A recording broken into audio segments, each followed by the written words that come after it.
오늘은요, 로마서 3장입니다. 오늘 로마서 3장.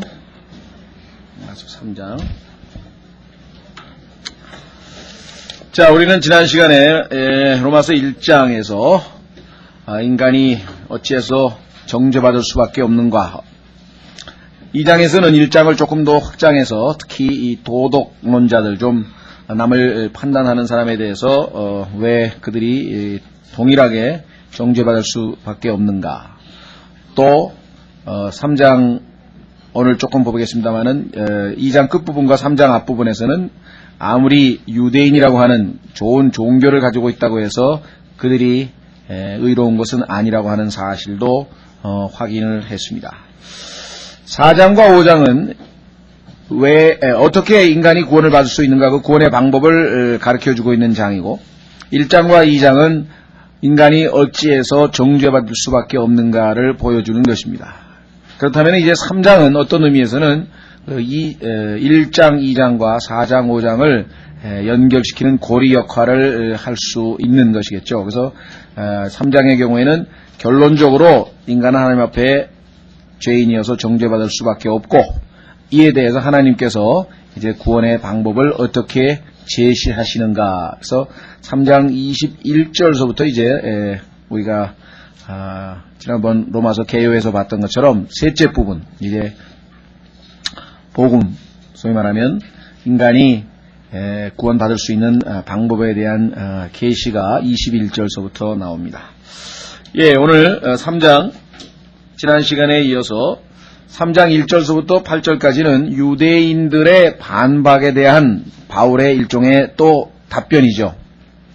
자, 로마서 2장에서 지난번에 바울을 통해서 하나님께서 어떻게 결론을 지었는고 하니, 유대인이라 할지라도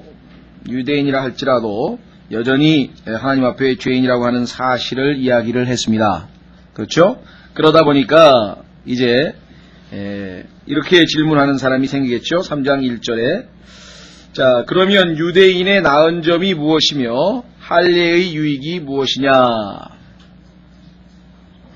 즉, 아니 그러면 하나님께서 선민으로 택하신 유대인들에게 아무런 이익이 없다는 얘기냐. 왜? 유대인과 이방인이 차별이 없이 다 똑같이 죄인이라고 한다면 무슨 이익이 있다는 얘기냐라고 하는 그러한 반론을 바울이 미리 예측을 하고 그러한 반론을 제기를 하는 것이죠.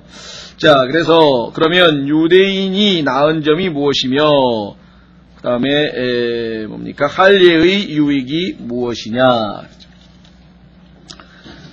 여러분들 그 궁지에 몰린 사람들이요, 예를 들면 서로 이야기를 나눕니다. 이제 서로 이제 뭐랄까 리즈닝 대화를 하다가 논리적으로 이제 궁지에 몰려가지고 더 이상 답변이 궁해진 경우가 있겠죠. 그렇죠? 예. 답변이 궁해진 경우에 보면은 솔직하게 당신 말이 옳소.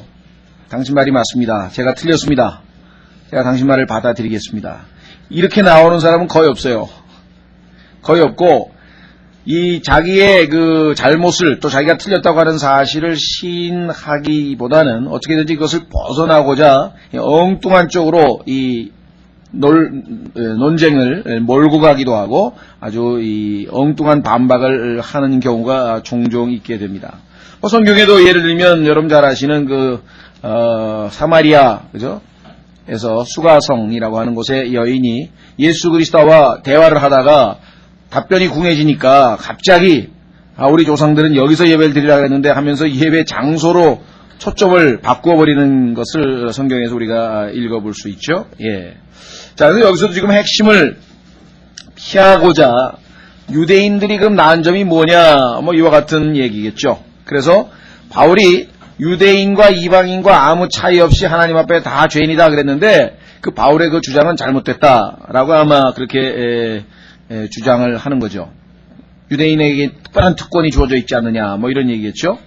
또 하나는 바울이 한 이야기 중에 바울이 틀렸다고 한다면, 바울이 그러면 내가 틀렸다고 해서 너희들이 말하는 게 내가 거짓말을 했다 그러는데, 그럼 내가 한 거짓말로 인해서 하나님께 영광이 되었다고 한다면 어째서 나를 벌하느냐. 그렇게 거기에 대해서 그러니까 사람들은 뭐라 하냐면 그러면 네가 잘못을 했는데 그 잘못이 하나님께 영광을 돌렸다고 하니 그렇다면 앞으로 잘못을 많이 저지르면 저질수록 하나님 앞에 영광이 된다는 소리냐 이러면서 또 반박을 하게 됩니다. 그러니까 한마디로 이 하나님의 말씀을 그대로 수용하지 않으려고 하는 사람들이 몇 가지 핑계로 또는 궁지를 피하기 위한 변명을 여기에서 지금 바울이 미리 지적을 하고 거기에 대해서 하나님의 말씀으로 답변을 하고 있는 것이죠. 자, 그래서요. 그러면 유대인의 나은 점이 무엇이며 할례의 유익이 무엇이냐 이렇게 지금 바울이 스스로를 질문하면서 왜 너희가 그런 질문을 할 테니까 뭐라고 답변하냐면요.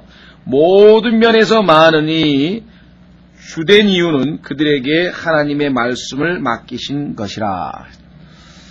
자, 여러분들도 아시다시피 유대인과 이방인을 놓고 볼 때 결과적으로는 모두 하나님 앞에 죄인이 되었지만 그 전에 주어진 특권으로 보자면 이방인보다 유대인은 훨씬 더 많은 특권을 부여받았다. 그래서 많이 있는데 그 중에 아주 제일 중요한 게 하나님의 말씀을 받은 것이라 이렇게 얘기를 했어요. 그렇죠? 자, 여러분들 이방인들에게 하나님이 주신 것은 두 가지였습니다. 지난번 우리 1자에서 공부한 것처럼 첫째는 무엇이었습니까? 자연. 하나님께서 만드신 그 자연 세계를 보면서 하나님의 신격과 하나님의 영원하신 권능이 있다는 사실. 그래서 하나님에 대해서 알 수 있게 해줬다고. 그렇죠? 자, 두 번째는 인간의 마음속에 양심이 있어서 그 양심을 통해서 옳고 그름을 알 수 있는. 그래서 결국은 이방인에게는 하나님이 만드신 그 피조 세계를 통해서 하나님을 알 수 있게 하는 것. 그 다음에 양심을 통해서 옳고 그름을 판단할 수 있게 되는 것. 근데 이 두 가지밖에는 주어지지 않았어요. 아직 이방인에게는. 근데 성경에 보면은 자연이라고 하는 것, 하나님께서 만드신 이 자연이라고 하는 것은 창세기 3장에 보면은 타락했죠. 그렇죠? 저주를 받았잖아요. 완전한 게 아니라 이 말이에요. 또 인간에게 주신 양심도 그 양심이 성경에 보니까 더럽혀졌고요. 구원받지 못한 사람이 타락으로 인해서 더럽혀졌고 그 다음에 심지어는 양심에 화인을 맞았다. 화인. 그러니까 만약에 불인도로 지져가지고 더 이상 작동을 안 하는 그렇게 아주 양심이 망가져버린 경우도 허다하다. 이게 인간의 세계에서 보면은. 그렇죠. 자, 그렇다면은 이방인들에게 주어진 자연이나, 그죠? 이걸 보통 일반 계시라고 하는데, 일반 계시. 그 다음에 양심이나 완전한 건 아니에요.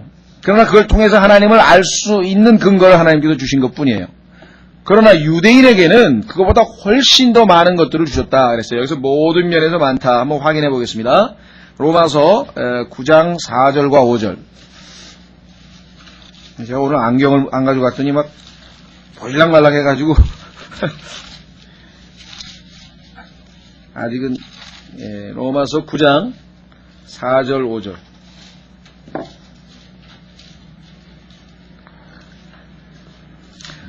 로마서 9장은요, 바울이, 자기의 백성인 이스라엘 사람을 두고 너무나 아주, 마음이 아파하는 겁니다.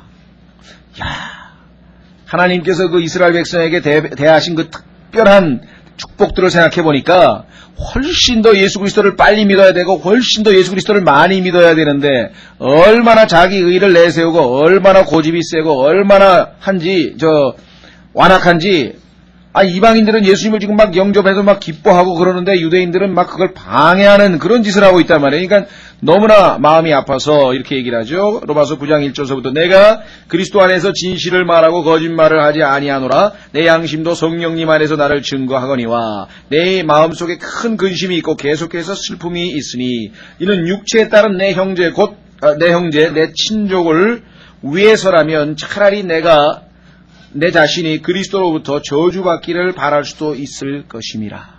그만큼 내가 내 백성을 사랑한다. 민족을. 이렇게 얘기를 했습니다. 그런 거 보면 이 구절 읽을 때마다 저는 굉장히 양심의 찔림을 받는데 저는 우리 민족에 대해서 별로 그렇게 애착을 가지고 그래 본 적이 별로 없었거든요. 요즘에 좀 특히 불쌍한 사람들 있잖아요.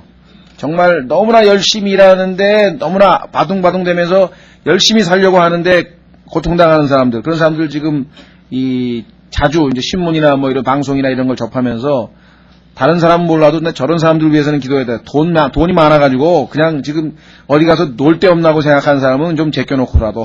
물론 그 사람들도 불쌍한 사람들이지만. 자, 얘기의 초점은 4절입니다. 4절 5절 보십시오. 자, 이 민족은 어떤 사람들입니까? 그들은 이스라엘 사람들이라 그들에게는 양자 사무심과 영광과 언약들과 율법을 주심과 하나님을 섬김과 약속들이 속해 있고 뭐 이방인들에게는 전혀 주지 않으신 어마어마한 축복들을 쫙 열거를 합니다. 5절에 조상들도 그들의 것이요 육체에 관한 한 그리스도께서도 그들에게서 나셨으니 구원은 유대인에게서 나온다고 예수님께서 요한복음 4장 22절에 말씀하신 것처럼 우리의 구원 되시는 예수님은 출신이 뭐예요? 유대인 아니잖아요, 유대인. 그렇다면 얼마나 유대인들은 특별한 특권을 받은 사람이냐 그랬죠. 자, 그래서 로마서 3장 2절에 그 얘기는 충분히 이해가 되셨죠. 모든 면에서 많으니. 그런데 그 중에서 제일 중요한 거 뭐냐? 주된 이유는 그들에게 하나님의 말씀을 맡기신 것이라. 자, 하나님의 말씀은 성경에 보니까 순수한 말씀들이라고 성경에 말씀했어요. 양심도 자연도 타락하고 더러워지고 화인 맞았지만 유대인에게 주어진 그 하나님의 말씀은 100% 순도, 정말 그 말씀을 믿기만 하면 하나님을 계시받을 수 있고 하나님에 대해서 알 수 있고, 그렇죠. 그 말씀은 생명이 되고 그 말씀은 우리에게 빛을 주고 그 말씀은 우리에게 명철을 주고 그 말씀은 진리의 말씀이고 그 말씀은 생명의 말씀이고 그런 말씀을 유대인에게 맡겨서 언제든지 읽을 수 있고 공부할 수 있고 들을 수 있고 이런 특권을 주시지 않았느냐. 그래서 단번에 이 유대인들에 대한 반박, 그 질문에 대한 반박을 하게 되는 것이죠. 예. 자, 그래서요, 우리는 다시 3절로 오는데, 3절로 오기 전에 2절이 우리에게 상당히 중요한 것은 하나님의 말씀이 유대인에게 맡겨졌다는 사실, 따라서 기록된 성경 66권 이외에 다른 어떠한 것도, 예를 들면 조셉 스미스의, 여러분 아시죠? 몰몬경, 조셉 스미스라고 하는 사람이 어디서 발견했다고 하는 몰몬경이라든가, 여호와의 증인들이 만들어낸 무슨 책자라든가, 또 무슨 크리스천 사이언스에서 만들어낸 무슨 책자라든가, 이런 것은 전혀 하나님의 말씀이 될 수가 없다. 왜? 그것은 유대인들이 아닌 사람들이 만들어냈기 때문이죠. 하나님께서 유대인의 손에 맡기신 것 아니면은 하나님의 말씀이라고 우리가 받아들일 수가 없다는 것. 자, 그렇다면 우리가 역사적으로 유대인들을 왜 그렇게도 마귀가 미워하고 전 세계적으로 반유대주의라고 그러죠? 영어로는 anti-Semitism이라고 하는데 anti-Semitism. 아니 어떻게 해서 유대인들은 전 세계 어디를 가도 그렇게 미움을 받을까? 그 민족이 물론 특별한 면도 있고요. 아주 다른 민족하고는 섞이지 않으려고 그러고 고고하고 속된 말로 잘난 척하고 막 그러기 때문에도 있겠지만요. 그렇지 않은 경우에도 그렇게 항상 미움을 받는 이유는 이것은 뒤에 영적인 배경이 있기 때문에 그렇습니다. 마귀가 집요하게 이 유대인들을 추적하고 있는 것이죠. 그렇죠? 예, 그래서 특히 하나님의 말씀을 맡기셨다라고 하는 사실을 꼭 기억을 잘 해주시기 바랍니다. 자, 3절에 그런데 어떤 자들이 믿지 아니하였으면 어찌하리요? 그들의 믿지 아니함이 하나님을 믿는 믿음을 무효로 만들겠느냐. 여기서요, 이 하나님을 믿는 믿음이라 그러니까 우리의 믿음 같이 생각이 되는데 사실은 그렇지 않습니다. The faith of God 이렇게 되어 있는데요. 하나님을 믿는 믿음이라고 번역을 하려면은 the faith in God 이렇게 돼야 돼요. 그래서 이 영어의 그 전치사로 인해서 우리가 이건 번역자의 무슨 이 오류나 이런 거라기보다는 참 우리말과 영어의 차이점에도 있겠고요. 한계가 좀 있는 것 같고요. 또 아직 뭐라고 말씀드리기는 좀 그렇죠. 하여간 애를 써서 번역을 하셨지만 성경에 보면은 faith in Jesus Christ하고 faith of Jesus Christ하고 분명하게 구분이 되어 있어요. 그러니까 예수 그리스도를 믿는 믿음하고 예수 그리스도의 믿음하고 이렇게 구분되어 있는데 여기서는 지금 분명히 of죠. 그래서 이 로마서에 나오는 말 중에 가장 많이 반복되는 단어가 of God이에요. 하나님의 그렇죠. 하나님의 의로우심이 복음에 나타나 있다 그랬죠. 하나님의 grace, 은혜, 하나님의 love, 사랑, 하나님의 여기 나와 있죠? 뭐예요? 믿음, faith. 그렇죠? 하나님의 judgment, 심판. 하나님의 얼마나 많이 반복되어가는지 몰라요, 성경에. 특히 로마서에는. 자, 그런데 어떤 사람들이에요? 그러면 아무리 유대인에게 하나님이 말씀을 주셨어도 그 사람들 중에는 그 말씀을 하나님의 말씀으로 안 믿는 사람도 많이 있지 않느냐? 지금도 보면 얼마나 많아요. 그렇죠? 예수 그리스도를 구세주로 안 받아들인 사람도 많고 신약성경 하나님 말씀이라고 안 받아들인 사람도 많잖아요. 유대인 중에. 심지어는 구약성경도 안 받아들이는 그런 이 영토리 유대인들도 많다 이 말이죠. 그러니까 그렇다고 해서 하나님께서 하나님의 믿음, 하나님께서는 그 기록된 하나님의 말씀을 유대인들에게 주셨고 그것을 믿도록 하셨는데, 그렇죠? 하나님께서 그들이 마음으로 그 하나님의 말씀을 believe, 믿으려고 하는 그런 자세 있죠? 받아들이면 하나님께서 주시는 게 뭐냐면 faith of God, 하나님의 믿음을 이제 선물로 주시는데 그 하나님의 믿음이 그러면은 무효란 말이냐? 왜? 안 믿었으니까. 그럼 상관없다 이게. 아무리 그 사람들이 안 믿는다 할지라도 그렇다고 해서 하나님의 믿음이 무효될 수는 없어요. 안 받아들인 사람이 잘못이지 안 믿으니까 하나님 말씀이 효력이 하나도 없는 거 아니냐 그렇게 얘기할 수 없죠. 자, 예를 들면 어떤 사람이 뭐 좋은 예가 될지 모르겠습니다만은 중력의 법칙이라는 게 있잖아요. 중력. 그렇죠? 중력의 법칙이 있어가지고 우리가 이 공중에서 물건을 놔두면 땅으로 떨어지잖아요. 그 힘에 의해서, 끌어당기는 힘에 의해서. 그렇죠? 그럼 분명히 중력이라고 하는 것이 존재하기 때문에 그렇죠. 그렇죠. 근데 어떤 사람이 나는 중력의 법칙을 안 믿는다 이거야. 그 사람이 안 믿는다고 해서 중력이 없어지나요? 그래가지고 여기는 좀 죽진 않겠구나. 3층밖에 안 되니까. 여기서 나가가지고 난 중력의 법칙을 안 믿어. 난 그런 거 안 믿어. 하고 떨어진다고 해서 안 믿는 대로 되나요? 무효가 되나요? 무효가 될 리가 없죠. 그렇죠? 안 믿는 사람 잘못이죠. 그는 분명하게 사실이다. 자, 그래서 4절로 갑니다. 결코 그럴 수 없느니라. 하나님의 믿음은 결코 무효가 될 수가 없어요. 왜? 하나님께서 주시는 믿음은 참된 하나님의 말씀에 근거해서 주시는 거예요. 그래서 성경에 보면은 믿음과 말씀이 붙어 다녀요. 하나님의 말씀을 성경에서 뭐라고 성격을 지었냐고 하냐면 믿음의 말씀이라 그랬어요. 믿음의 말씀. 한번 확인해 보겠습니다. 로마서 10장.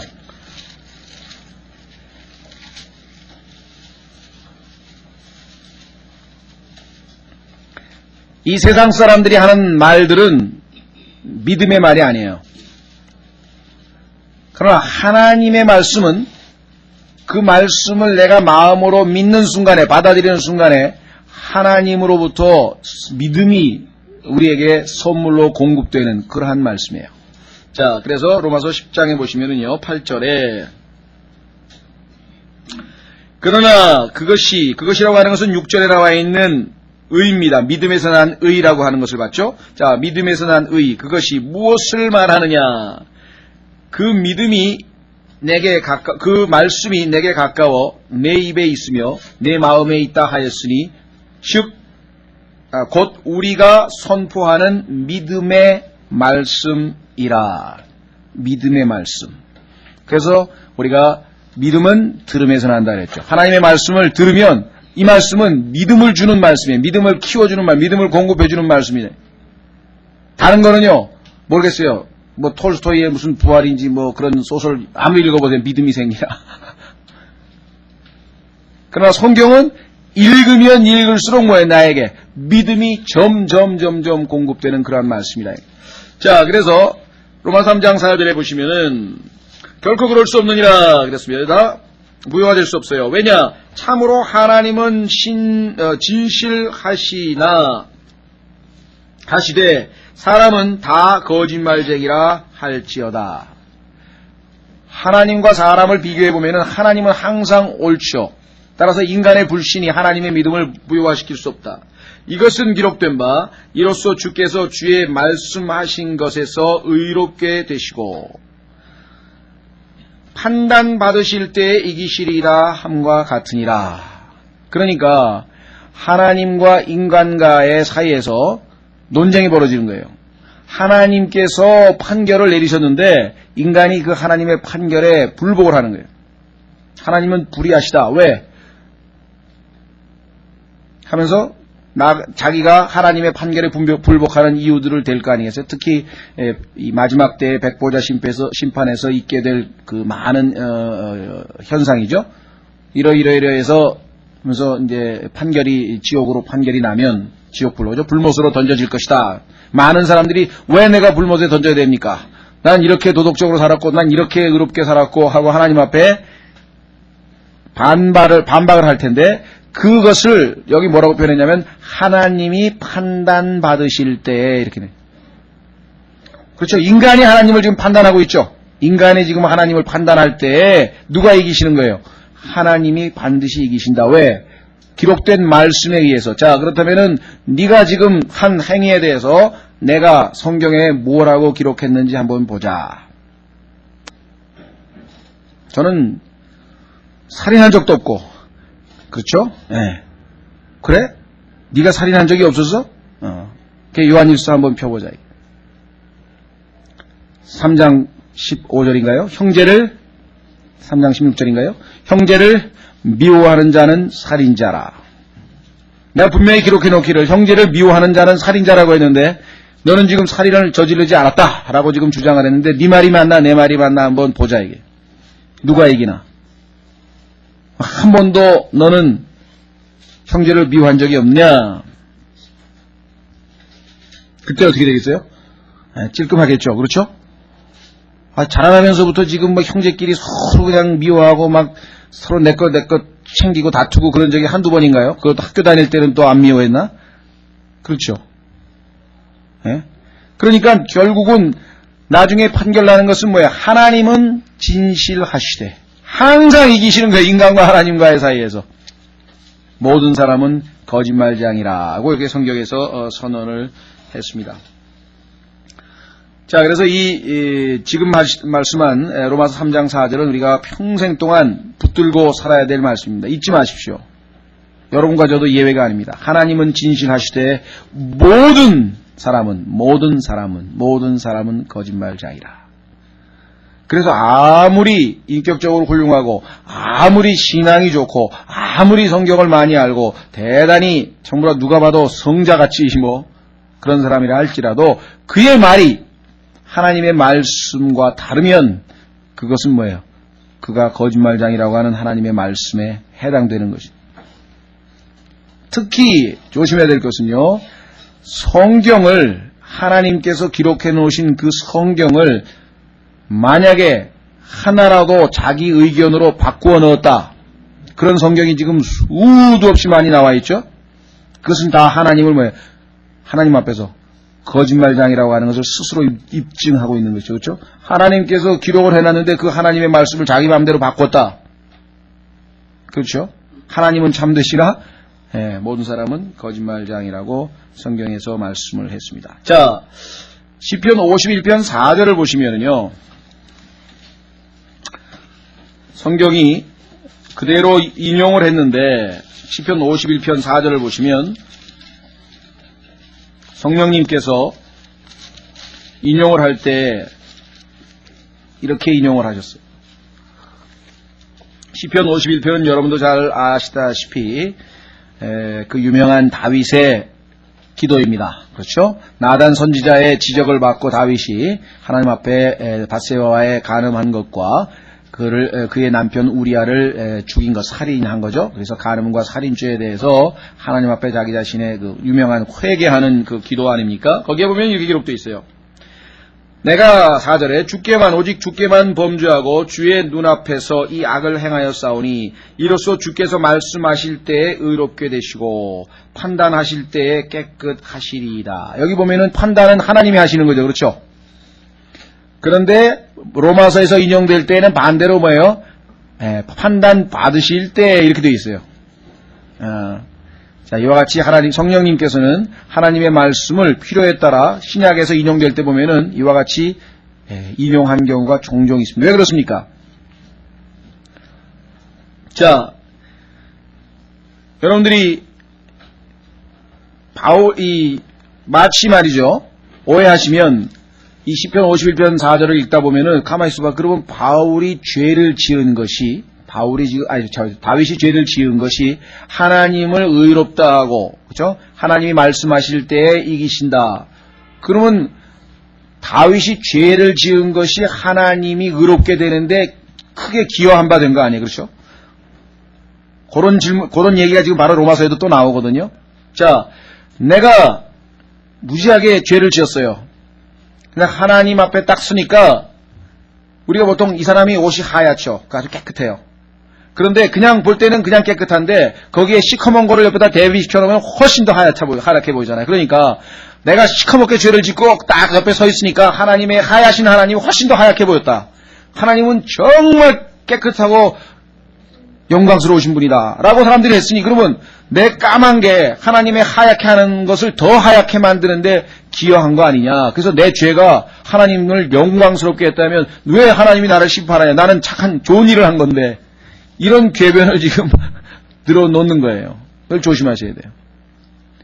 그러나 성경에 보면 하나님께서는 반드시 우리의 순종을 통해서 영광 받으시기를 기뻐하시지 우리의 불순종을 통해서, 예를 들면 내가 불순종을 했는데 너무너무 많은 불순종을 했는데 그때마다 하나님께서 또 용서하시고 또 용서하시고 또 용서하시고, 야, 하나님은 긍휼이 너무너무 많으신 분이다. 그래서 불순종을 통해서 하나님께서 영광을 받으시죠, 물론.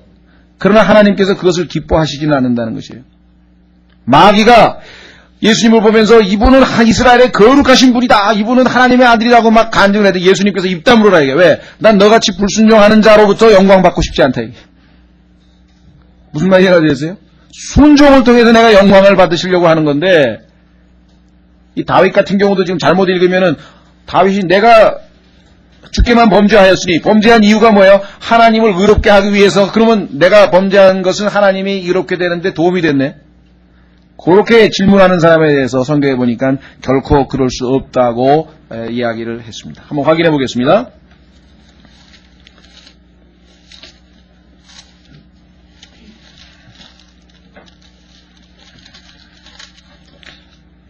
네, 다음부터 제가 안경을 하나 만들어가지고 여기 교회에다 하나 갖다 놔야 되겠네요. 하도 깜빡깜빡 잊어버리고 잘 안 가져와가지고 오늘 아주, 3장 4절 보겠습니다. 결코 그럴 수 없느니라. 참으로, 하나님은 진실하시되 사람은 다 거짓말쟁이라 할지어다. 이것은 기록된 바. 이 기록된 게 바로 금방 찾았던 시편 51편 4절인데요. 하나님께서는, 성령님께서는 하나님이 판단하시지만 인간도 역으로 하나님을 판단할 거라고 하는 사실을 여기서 계시해 주셨어요. 이것이 나중에 계시록에서 우리가 특히 백보자 심판에서 보게 될 거라 그랬죠. 그때 누가 이기느냐, 기록된 바. 이로써 주께서 주의 말씀에서, 그렇죠, 하나님의 말씀을 항상 펴서 인간이 틀리고 하나님이 맞다는 것을 입증하실 것이죠. 의롭게 되시고 판단받으실 때에 이기시리라 함과 같으니라. 그러나 잘 보세요, 5절에 우리의 불의가 하나님의 의를 드러나게 하면 우리가 무슨 말을 하리요. 그렇죠. 우리의 불의가, 아까 얘기했죠. 까만 거하고 하얀 거하고 대비하니까 하얀 게 더 하얗더라. 우리가 너무너무 불의하니까 하나님의 의는 더 의롭더라. 그러면 우리의 불의가 하나님의 의에 상당히 기여를 했다. 이런 식으로 얘기를 하는 사람이 있는데, 그런 사람이 누구냐, 성경에 보니까 일반적으로 사람들이 그래요. 가로쳤죠. 뭐라고 얘기했습니까? 내가 사람이 말하는 대로 말하노니. 사람들이 그런 식으로 또 논리를 전개할 것이다 이거죠. 그러면 보복하시는 하나님께서 불의하시느냐. 인간의 불의를 심판하시는 하나님이 불의하시냐. 뭐라고 했습니까? 결코 그럴 수 없느니라. 그러면 하나님께서 어찌 세상을 심판하시리요? 만약에 네가 주장하는 것처럼 하나님의 의를 높이 드러나게 하는데 나의 불의가 상당히 기여를 했으니 너는 나에게 상당히 크게 훌륭한 일을 했구나. 그래서 그 죄인을 하나님께서 죄를 심판을 하지 않으셔야 되는데 하나님은 그러하신 분이 아니고 불의는 반드시 심판하시는 분이잖아요. 그러면 하나님께서는 심판하신다 이 말이에요. 그러면 하나님은 불의한 하나님이지. 왜? 내가 하나님을 위해서 이렇게 좋은 일을 했는데 나를 왜 심판해? 라고 질문하는 거에 대해서 결코 그럴 수 없느니라. 왜? 어떻게 불의하신 분이 심판하냐게. 심판은 의로우신 재판관이 하는 거지. 그렇죠. 그래서 로마서 창세기 18장에서 그 유명한 아브라함의 하나님과의 대화가 나오죠. 온 땅의 심판자께서 의롭게 심판하셔야 되지 않겠느냐 그 얘기를 했죠. 그래서 이와 같은 논리는 하나님 앞에 받아들여지지 않는다라고 이렇게 우리는 확인을 해볼 수가 있습니다. 그렇죠? 자, 그래서요 우리는 이 5절과 6절에서 이와 같은 반론이 나왔고요. 자, 7절에 또 지금 바울에 대해서 한마디 또 반론을 전개하고 있군요. 그렇죠? 예, 7절에 뭐라고 하나 보십시오. 만일 내 거짓말로 하나님의 진리가 더욱 풍성하게 되어 그분의 영광이 되었다면 어찌 내가 여전히 또한 죄인으로 심판을 받느냐.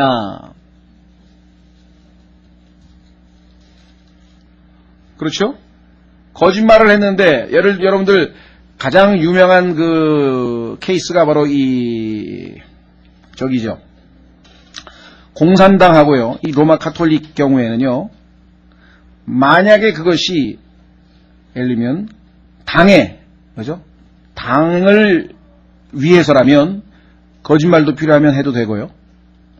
그 다음에 카톨릭 같은 경우에는 하나님의 영광을 위해서 또 마리아의 영광을 위해서 교회의 영광을 위해서는 법원에서 그 거짓말을 하더라도 그것이 하나님 앞에 죄가 아니라는 것이에요. 교회를 위해서. 예를 들면 내가 진실을 다 얘기하면은 하나님께 예를 들면 교회에 피해를 끼친다. 이럴 때에는 거짓말을 해도 그것은 죄가 아니라 이렇게. 대표적인 가르침은 우리가 수단은 그죠? 죄송합니다. 목적은 수단을 정당화한다라고 하는 표어를 내건 그 카톨릭의 예수회라고 하는 제수이트라고 하는 예수회라고 하는 그런 단체가 있거든요. 거기서 가르치는 것은 뭐냐면 목적이 선하면 수단은 아무 상관도 없다. 그게 지금 여기 나와 있는 그 얘기예요. 그렇죠. 여기 뭐라 했어요? 내가 내 거짓말로. 근데 그 거짓말이 뭐예요? 하나님의 진리가 더욱 풍성하게 돼요. 왜? 나의 거짓말하고 하나님의 진리하고 비교해 보니까 하나님의 진리가 훨씬 더 풍성하게 됐다. 그렇다면 내 거짓말이 뭔가 기여한 거 아니냐. 자, 그렇게 되었다면 내가 어찌 여전히 또한 죄인으로 심판을 받느냐. 우리가 중상모략을 당하며 또 어떤 자들은 우리가 이런 말을 한다고 주장하니. 자, 두 가지 종류입니다. 실제로 이렇게 억지 주장을 하는 사람들 한 부류하고 그러지도 않았는데 그런 식으로 이야기를 한다고 비방을 당하는 부류, 두 부류가 있는데 바울은 지금 후자에 속한 거예요. 자기는 그렇게 얘기를 한 적이 없는데 사람들이 그렇게 얘기를 했다고 지금 자기를 비방한다는 거예요. 그러면서 뭐라고 얘기하냐면은 그러면 차라리 우리가 선을 이루기 위하여 악을 행하지 아니하겠느냐? 선을 이루기 위하여 악을 행하지 아니하겠느냐? 이건 아주 무서운 것입니다. 하나님은 결코 선을 행하기 위해서 악을 하는 것을 용납지 않으셔요. 그러니까 아까하고 똑같죠. 내가 하나님이 참 긍휼이 많으신 분이다. 그런데 그것을 입증하는 방법으로 내가 엄청나게 더 큰 죄를 자꾸만 짓는 거예요. 내가 예를 들면은 아주 순종을 잘해. 그러면은 하나님이 긍휼이 많으신 분이라고 하는 것이 입증이 안 되지. 왜? 내가 지금 순종을 잘하고 있으니까 하나님이 나를 축복하셨다. 그런데 엄청나게 불순종을 하고 엄청나게 죄를 짓는데 하나님께서 그런데도 불구하고 나에게 햇빛도 내려주고 비도 내려주시고 축복도 주시고 자식도 잘 되게 해주시고 나는 지금 계속해서 죄를 짓는데 하나님이 나를 잘해주시면 나의 잘못 때문에 하나님은 더 긍휼이 많으신 분, 더 긍휼이 많으신 분, 더 긍휼이 많으신 분이 되지 아니하겠느냐.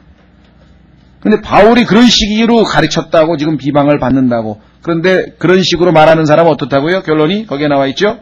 그들이 정죄받는 것이 옳으니라. 다시 말씀드립니다.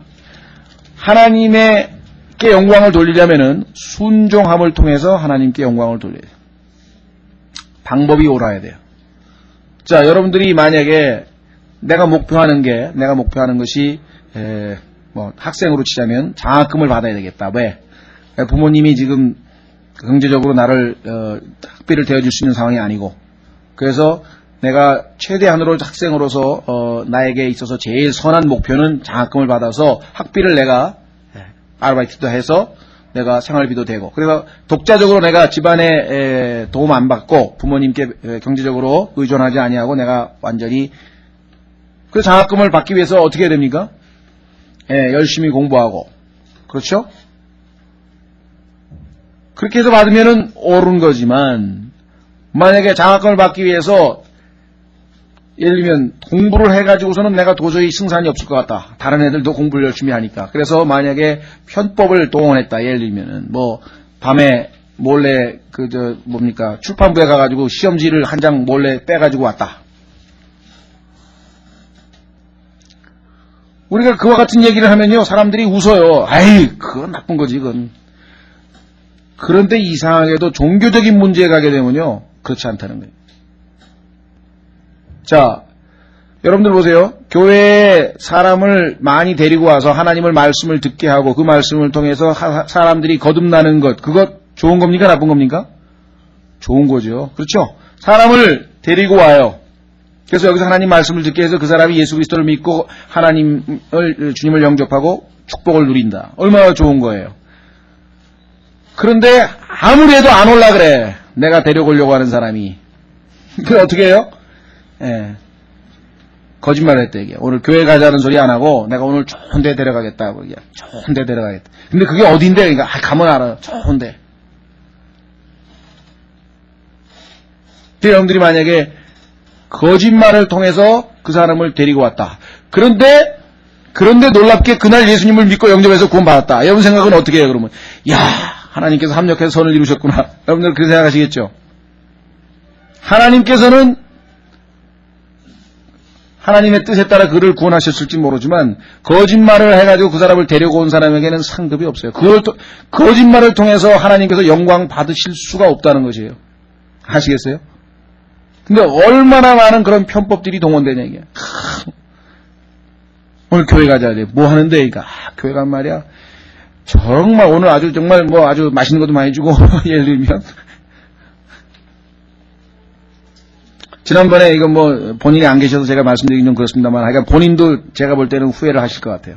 우리 여름 수련회 갈 때 우리 김종진 목사님이 하도 이 자매님이 킹제임 성경을 안 받아들이고 막 너무너무 뭐랄까 힘드니까 수련회 올 때 같이 데리고 와서 여기서 어떻게 자매님들하고 교제도 하고 마음이 좀 열려서 어떻게 킹제임 성경을 받아들이지 않을까 그렇게 생각을 하신 거예요. 그렇게 해서 이제 기도도 하시고 하나님 앞에 이렇게 해서 이번에 한번 좀 같이 따라가 보면 어떻겠냐 이렇게 말씀하시면 좋겠는데 안 올게 뻔하니까 뭐라 그러냐면은 이번에 어디 교회에서 물가에 놀러 가는데 좀 같이 가면 안 되겠냐. 그러니까 그 자매님은 물가에 놀러 가는 줄만 알고 따라온 거예요. 근데 딱 보니까 아침에 집회를 한다 그러니까 화가 나가지고 집회 안 들어와요. 집회는 한 번도 하나도 참석을 안 하신 거예요. 그리고 남편이 자기가 속였다고 생각한 거예요. 우리는 얼마나 쉽게 그런 유혹에 빠져들어가냐 이게. 교회 안에도 이런 목적이 옳기 때문에 방법은 상관없다고 하는 생각들이 굉장히 많이 지배하고 있다는 사실을 우리가 곧 깨닫고 하나님께는 순종함을 통해서 하나님의 방식대로 우리가 하나님께 영광을 돌려야 한다고 하는 사실을 꼭 기억을 하셔야 되겠습니다.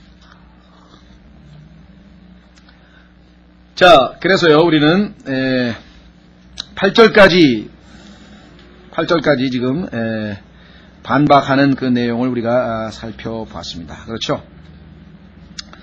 여러분들 참 나중에 뭐 기회가 또 있으면 그 말씀을 좀 우리가 살펴보겠습니다만은 이 목적은 수단을 정당화한다고 하는 이것이 얼마나 무서운 것인가. 이게 아주 마귀의 방법이거든요. 우리로 하여금 하나님의 일을 하는데 영적인 방법이 아닌 육신적인 방법을 동원해서 하도록 할 수 있는 것이고요. 그렇죠? 예. 여러분들 분명히 우리가 그리스도 안에서 자유함을 누리죠. 그렇죠? 우리가 예배를 참석하는 것도 성경 공부를 하는 것도 그 다음에 우리가 복음을 전하는 것도 이게 다 우리가 주님께 자진해서 자발적으로 기뻐서 해야 예배를 모든 게 다 하나님께서 받으시는 건데 그것을 안 하면 그렇죠? 안 하면 무슨 하나님께서 무슨 벌이라도 주시는 것처럼 이와 같은 율법적인 그러한 방식으로 오늘날 교회들이 얼마나 많이 운영되고 있는가 한번 생각해 보세요. 만약에 목회자가 설교를 통해서나 하나님께서 얼마나 좋으신 분이고 하나님께서 우리에게 해주신 일이 얼마나 위대한 일이고 그래서 참으로 성도 여기 있는 모든 형제자매님들이 정말 나는 주님을 너무나 주님께 너무나 감사하고 내가 주님을 너무나 섬기고 싶다.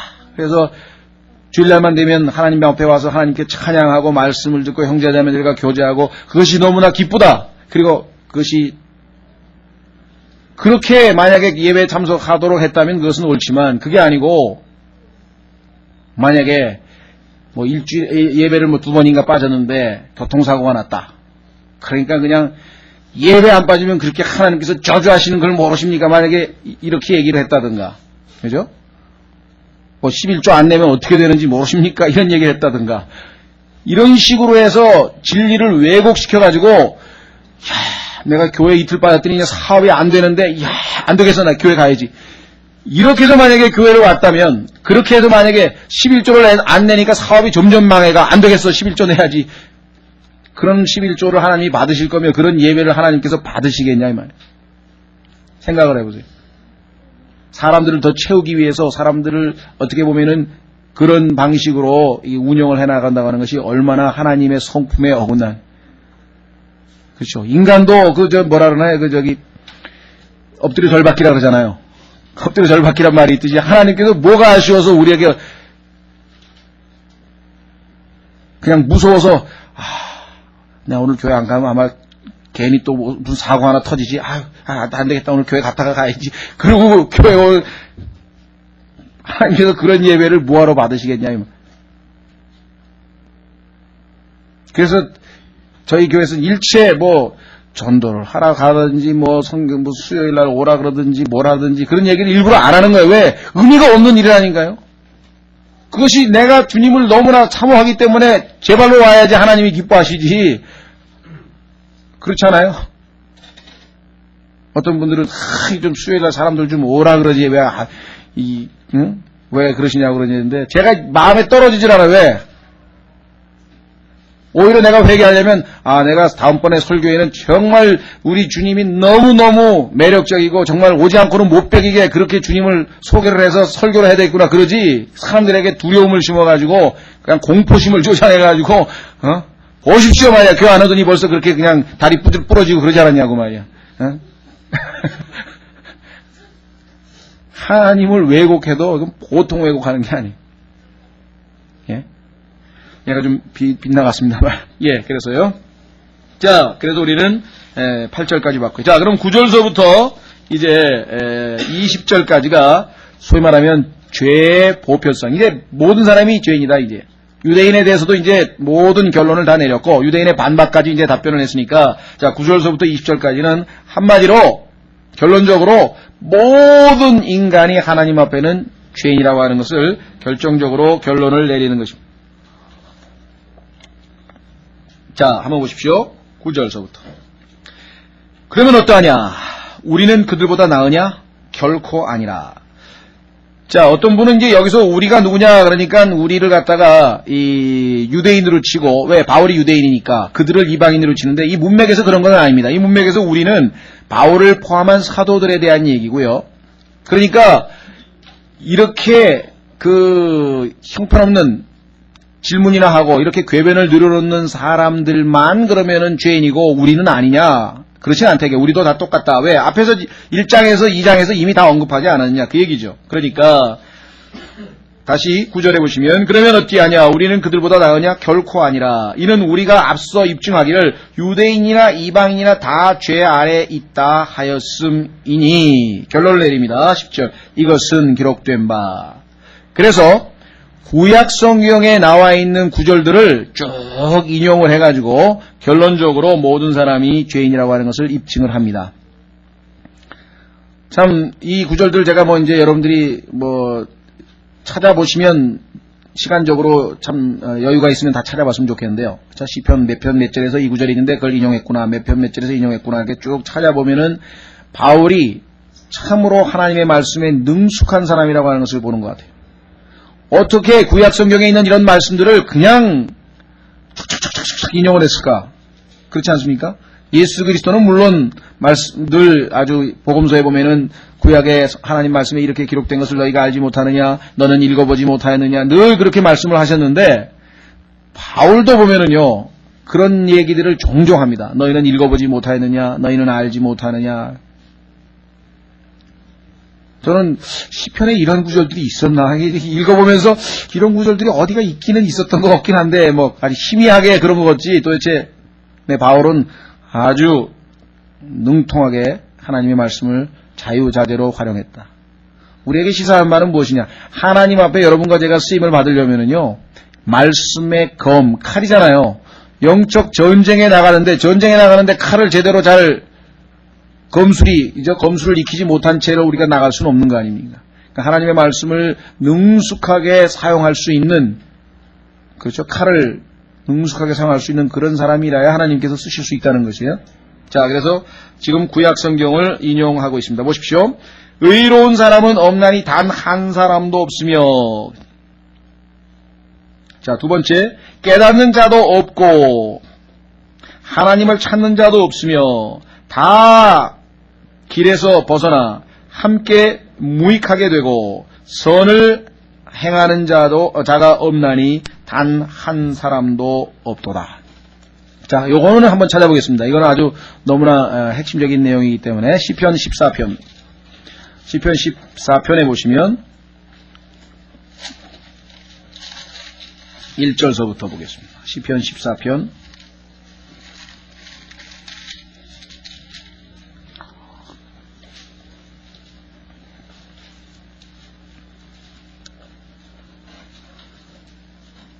자, 시편 14편 읽겠습니다. 어리석은 자는 마음속으로 이르기를 하나님은 없다 하는도다. 여러분들 아마 로마서 1장 공부한 걸 다시 한번 상기해 보세요. 그때 어땠습니까? 자, 분명히 하나님을 알만한 것이 있고 하나님이 만드신 것들로 하나님의 영원하신 권능과 신격을 다 알 수 있는데도 불구하고 하나님을 알되 영화롭게도 아니하고 감사치도 아니하고 결국은 어떻게 했어요? 그 마음이 어리석은 마음이 어두워졌다 그랬죠. 그러니까 하나님께서 나중에 어떻게 했어요? 그들을 내어버려 두사. 그래서 결국은 인간들이 어느 정도까지 왔어요? 하나님이 없다고 마음에 생각하는 그러한 어리석음까지 지금 도달해 있는 모습을 여기서 보여주잖아요. 그렇죠? 예. 자, 그러면은 하나님이 없다 한 인간의 모습이 지난번 로마서 1장에서 공부할 때 어떻게 해서 기록되어 있습니까? 불의한 자여, 사악한 자여 하면서 그들의 죄의 목록이 쫙 20개 이상이 열거가 되어 있었잖아요. 하나님이 없다 하는 사람의 행실은 반드시 뭐예요? 부패로 연결이 된다. 부패. 자, 하나님이 없다. 그래서 하나님을 떠났죠. 탕자가. 그래서 어떻게 했어요? 타락해서 실컷 죄를 지었죠. 똑같습니다. 보십시오. 뭐라고 했는가? 그들은 부패하여 가증한 일들을 행하였으니 선을 행하는 자가 하나도 없도다. 주께서 하늘에서 사람들의 자녀들을 내려다 보사 혹시라도 깨닫는 자나 하나님을 찾는 자가 있는지 보려 하신즉 그들이 다 치우쳐서 함께 더러운 자가 되고 선을 행하는 자가 없나니 단 한 사람도 없도다. 자, 그래서 여기에 지금 나와 있는 것처럼 결론적으로 하나님 앞에는 의로운 자가 없다. 어떤 분들은 그런 얘기를 해요. 그래도 우리 주변에 보면 상당히 의로운 사람들이 있죠. 올바른 일 하는 사람이 있잖아요. 예를 들면 새마을금고에 도둑이 들어오면 그냥 막 용감하게 막 잡아가지고 넘기는 사람도 있고요. 또 길에서 몇백만 원짜리 수표를 주웠는데 주인 찾아주라고 갖다 주는 사람도 있고, 의로운 사람 많잖아요. 여기 계신 분들 중에서도 아마 예수님 믿기 전에 나같이 의로운 사람 있어봐라. 이 사회가 썩나. 아마 이런 사람이 있었을 거라고요. 여러분도 어땠습니까? 저도 그렇게 아주 의롭다고 생각 안 했어도 속으로 은근히, 나 같은 사람만 있으면 그냥 살만할 것 같은데, 사회가. 여러분 주변에 어때요? 여러분 주변에서 나는 옛날에 예수님 믿기 전에도 사람들이 다 착하다 그랬거든요. 근데 성경에는 착한 사람이 하나도 없다 그러지. 이상하네. 나는 상당히 그래도 아주 의롭게 살았는데 난 그렇게 또 어떤 사람, 난 거짓말 한 번도 안 해봤는데 성경에 왜 인간을 다 거짓말장이라 그랬지? 문제는 뭐예요? 하나님 앞에서, 하나님의 눈앞에서, 하나님의 기준에 의해서 봐야 되는데, 자기 기준으로 보면 뭐예요? 자기가 다 옳은 거죠. 그렇죠? 자, 여러분들 한번, 재판관계 한번, 사사기 한번 찾아보겠습니다. 사사기에 보면요, 성경에 이렇게 기록되어 있어요. 우리하고 똑같아요. 이 사사기 시대의 이스라엘 사람들의 사고방식하고 우리 인간들의 사고방식하고 얼마나 비슷하냐면요. 사사기 17장 6절에 보시면은요.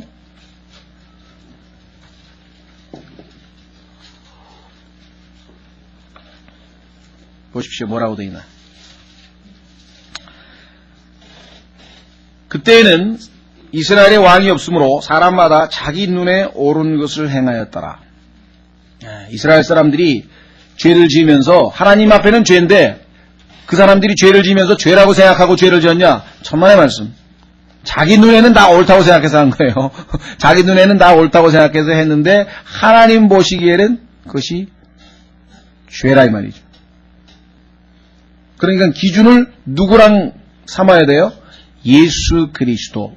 사복음서에 나와 있는 예수 그리스도의 삶을 놓고 여러분이 산 삶을 비교하면서 예수 그리스도의 삶하고 내 삶하고 만약에 저울에 달았을 때 균형을 이뤘다. 그럼 그 사람은 하나님 앞에 의롭다 함을 여기신다. 그런데 누구하고 비교해요? 우리 옆집에 보니까 맨날 술 먹고 들어와가지고 고래고래 소리 지르는 놈이 아이 저런 술꾼보다 내가 낫지. 그렇죠? 뭐 등등등등 하면서 상대적으로 보통 자기 주변에 있는 인간들하고 자기를 비교하니까 좀 나은 것 같잖아요. 뭐 의인화시키자면 육상빌딩이 옆에 있는 조그만 5층 저 아파트 보고 야 너하고 나하고는 정말 차이가 많이 난다. 그렇죠? 63층하고 5층인데. 그래도 뭐야 하나님 보시기에는 저 위에 계신 하나님께서 내려다보면은 다 도토리 기적이라 이거죠. 그렇죠? 자, 그래서 하나님 보시기에는 심지어는 우리의 의로운 행동, 인간이 보기에는 참 의롭다고 하는 행동들마저도 하나님의 눈앞에는 뭐라고 했냐? 다 더러운 걸레 같다고 이사야서 64장 6절에 성경에 기록을 했습니다. 자, 심지어는 우리 그리스도인들도 마찬가지입니다. 어떤 사람은 그리스도인이 되고 나서 마치 그냥 금방 아주 자기가 뭐 본성이 깨끗하고 막 의로운 사람처럼 다 된 것처럼 생각을 하시는 분이. 그러면 바울이 어떻게 해서 내가 여전히 죄인의 괴수라고 한 말을 했을까요? 그죠? 예수 그리스도 덕분에 우리를 의롭다고 선언하셨을 뿐 우리 본성 자체가 100% 의롭게 된 건 아니죠. 더더군다나 우리는 우리 몸을 아직 구속받지 못한 상태에서 우리 몸 안에 죄가 거하고 있다고 얘기를 했는데. 그렇죠? 예. 자, 그래서 우리는 인간은 하나님 보시기에는 하나도 의롭지 않다. 선도 마찬가지입니다. 인간이 보기에 뭐 얼마나 착한 일을 많이 하고 그렇죠? 우리 주변에 착한 사람 많잖아요. 그러나 하나님께서 그 속을 꿰뚫어 보면은 하나님 앞에 순수하게 선이라고 받아들여질 선행은 없다는 거예요. 왜? 보니까 어떤 사람은 참으로 너무나 훌륭한 선행을 했는데 하나님께서 그 속을 쫙 레이저광선 뚫듯이 쭉 쳐다보니까 그 속에 뭐가 있어요? 예, 교만이 있는 거예요. 속으로 나같이 선한 사람이 이 세상에 있을까? 그러면서 선행을 하는 거예요. 또 어떤 사람은 착한 일 많이 해야지 천당 간다 그러는데 잘못하면 지옥 가. 착한 일 많이 해야지. 알고 보니까 선행을 하는데 그것이 선한 일이기 때문에 하는 게 아니라 순수한 동기에서 올바른 자세로 하는 게 아니라 지옥에 안 가려고 노력하고 있는 그런 모양의 선행일 수도 있고. 하여간 우리는 사람의 속을 들여다보지 못해요. 그러나 하나님 보시기에는 인간은 선한 사람이 하나도 없고 의로운 사람이 하나도 없고 깨닫는 자도 하나도 없고 우리가 생각할 때는 뭐 상당히 뭐 김영옥 씨 같은 사람은 뭐 많이 깨달은 것 같고 공자도 뭔가 많이 깨달은 것 같고 부처도 뭔가 많이 깨달은 것 같잖아요. 그렇죠? 그런데 그 사람들은 뭘 못 깨닫고 있어요? 하나님이 누구신지 못 깨닫고 있어요. 죄가 무엇인지 못 깨닫고 있어요. 구원이 뭔지 못 깨닫고 있어요. 자기가 지옥을 가고 예수님을 믿지 않으면 지옥 간다고 하는 너무나 쉬운 사실도 못 깨닫고 있잖아요. 그렇죠? 많은 걸 깨닫고 대단히 많이 지식을 가지고 있는 것 같지만 하나님 보시기에는 깨닫는 자 하나도 없는 거예요. 인간이. 그 다음에 찾는 자도 하나도 없어요. 또 어떤 사람은 그런 얘기를 해요. 내가 하나님을 찾으려고 얼마나 그저 도를 닦아야 돼. 구도의 정신을 가지고 어렸을 때부터 철학책을 읽고 결국은 뭘 찾은 거예요? 자기가 원하는 신, 자기가 마음대로 할 수 있는 신을 찾은 거지 성경에 계시되어 있는 하나님을 찾은 게 아니에요. 엉뚱한 데 가서 찾고 있었대요. 그래서 많은 사람들이 오해하고 있습니다. 성경은 인간이 하나님을 찾아가는 그러한 과정을 그린 책이라고 누가 그런 얘기했는데 전혀 그렇지 않아요. 인간은 하나님을 찾질 않아요. 구원받은 그리스도인들에게는 가능하지만 구원받지 않은 자연인에게는 하나님을 찾지를 않습니다. 대부분 하나님을 찾는다고 종교 철학이라든가 이와 같은 데 심취한 사람들은 자기가 발명해낸 자기가 생각하고 있는 자기 신을 찾는 거지 결코 성경에 계시되어 있는 하나님을 찾지 않아요. 성경은 반대예요. 하나님께서 그렇죠. 우리 누가복음 15장 기억나세요? 100마리 양 중에서 한 마리 양을 잃어버려서 그 양을 찾아 나서시는 분이죠. 하나님이 인간을 찾는 것이 성경에 나와 있는 참된 진리의 종교고 그 나머지 인간이 막 그냥 돌을 쌓고 무슨 막 십몇 년 동안 어디 올라가가지고 돛 닦아가지고 수도해가지고 그런 하나님을 찾는 거는요 결국은 어디에 도달합니까? 잘못된 신, 가짜 신 또는 자기가 만들어낸 신에게 도달하는 것밖에 없어요.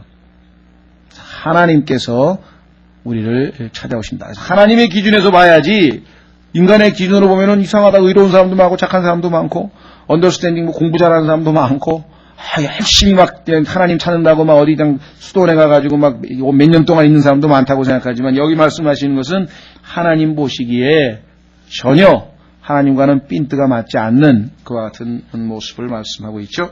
좀 쉬었다가 13절서부터 계속해서 보겠습니다.